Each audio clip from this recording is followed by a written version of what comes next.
My oldest daughter, Alex, when she was little, the first time she ever came in the office, she went straight into his office, and they established a relationship that has always amazed me.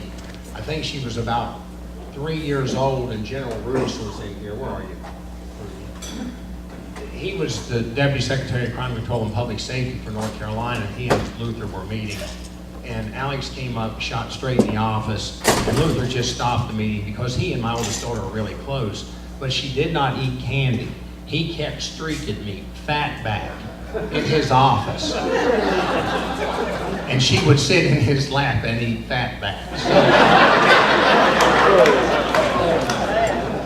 And when, Chief Fincher promoted me to, and I didn't know I was going to get on this, but I thought you'd enjoy it. He promoted me to battalion and deputy, and he was the fire chief 20 years. And when he finally said, he announced his retirement, I went home and told Miriam, I said, Chief Fincher's going to retire, and Alex just started crying, and I said, shut up.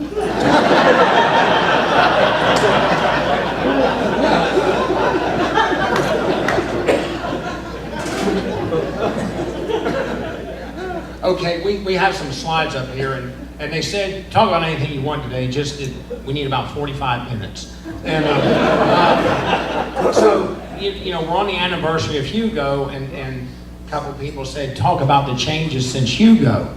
And there have been a lot of changes since Hugo, but Hugo didn't drive them. And if I can, am I hitting? Wow. It's not going forward.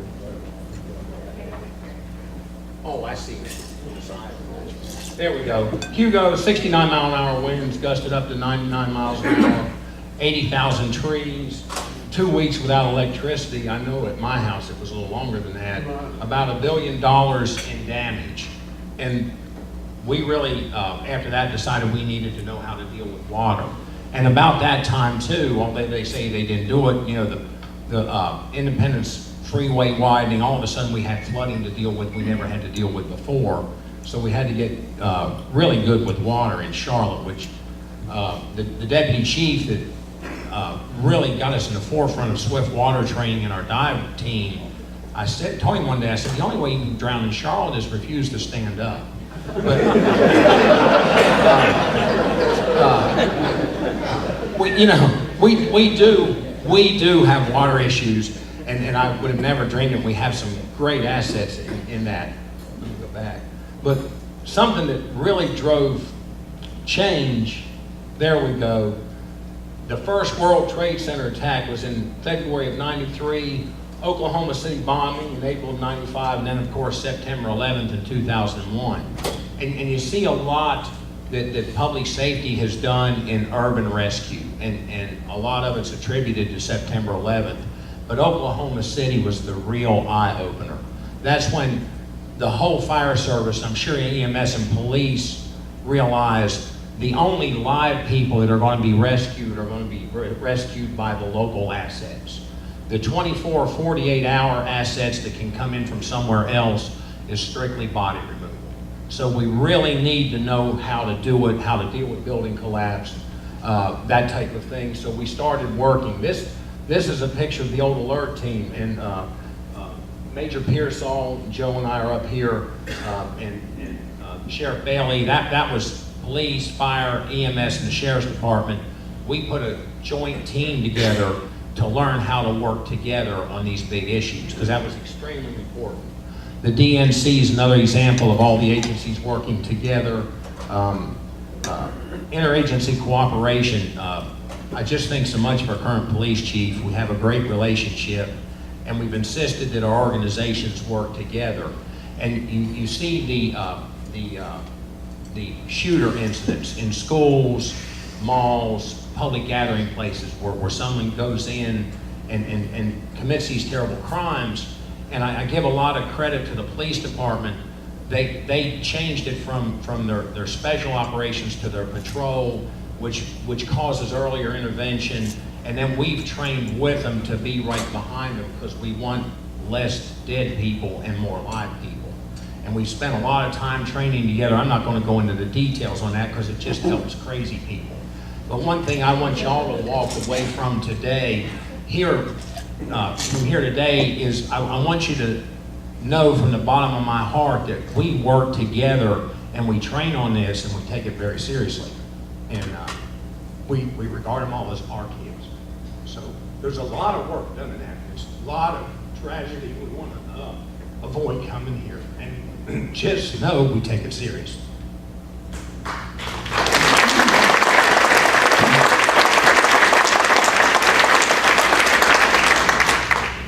Something I'm very proud of on the fire department side, since 2010, and we were already trending down, our average response time was 4:51 with 91,000 calls, and this year it was 103,000 calls, and our folks have managed to pull it to 4 minutes and 34 seconds.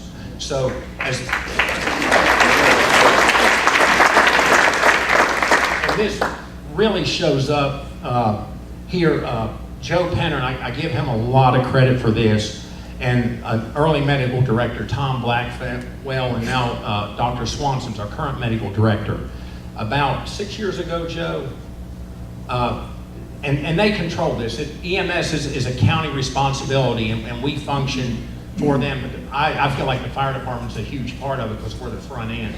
And if your heart stops, we have about 5 minutes to get hands on you and make a difference. And I've been with the Charlotte Fire Department since '78. I've been a Mecklenburg County firefighter since 1972. I did CPR on people for 30 years and never saved anybody. Like my youngest daughter would say, I saved none people.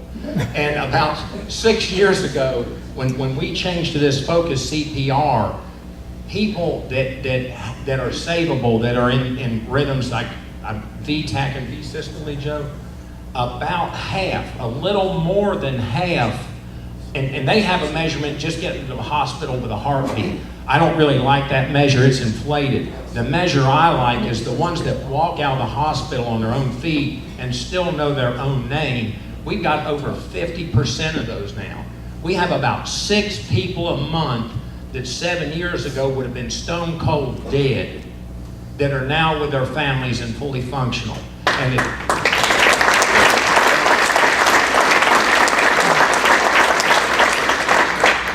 to do this, our communication centers have to work together, our IT people. We changed our dispatchers. A human voice used to dispatch fire trucks. And our IT people brought in a program where a synthetic voice does it. And we used to have, if we got 6 calls at the same time, we had to process one after another. Our system can do all of them at the same time in 200 milliseconds. And we've shaved 15 seconds off every call with one piece of software. To do that through brute, it cost about $900,000 one time to do that.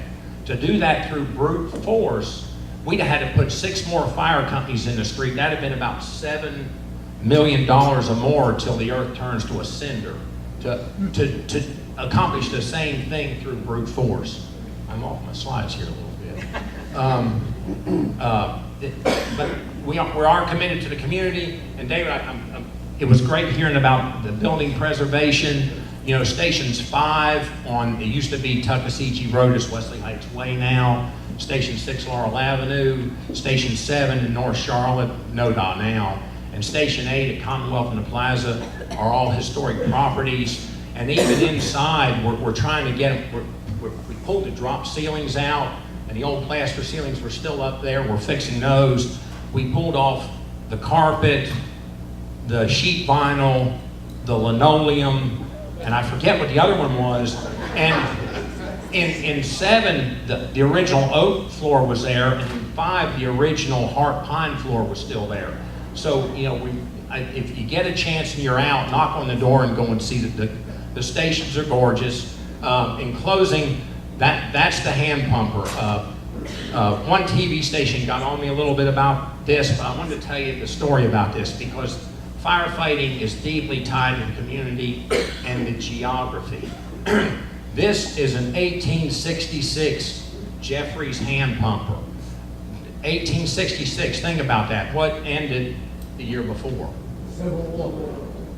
The year after the Civil War, the city of Charlotte bought this hand pumper. They didn't buy one like it. They didn't buy one similar to it. They bought that hand pumper right there. If you touch it, it's the one they bought. Okay, they bought it in 1866 and they gave it to a white fire company, the Hornet's Nest. In 1871, the city council took it and they gave it to the Neptunes, an all African American, 1871, an all African American fire company in Charlotte.